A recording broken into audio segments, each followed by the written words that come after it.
નગરયાત્રા આ વખતે માતાજીની 8.5 કિલોમીટર છે અને જેની અંદર ગયા વખતના રૂટમાં બે વિસ્તારો વધારવામાં આવ્યા છે.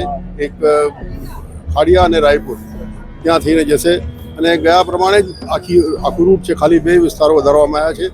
એની અંદર આજે આપણે જોઈ શક્યા છીએ કેટલા ઉત્સાહમાં લોકો આવ્યા છે અને નગરયાત્રા માટે સાથે જોડાયા છે બધા, અને માતાજી દર્શન બધા આખા વિસ્તારમાં બધાને આપશે.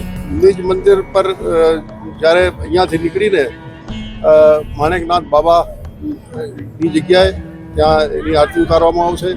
પછી ત્યાંથી મ્યુનિસિપલ કોઠા અને રાયપુર થઈને રાયપુર ચકલા, પછી મ્યુનિસિપલ કોઠા, પછી જગન્નાથ મંદિર અને પછી મહાલક્ષ્મી માતાજીનું મંદિર, આ રીતે એમની વ્યવસ્થા કરવામાં આવે છે, આરતી ઉતારવામાં આવશે. આવા જ અવનવા વિડીયો જોવા માટે ફોલો કરો ઇન સેકન્ડ્સ.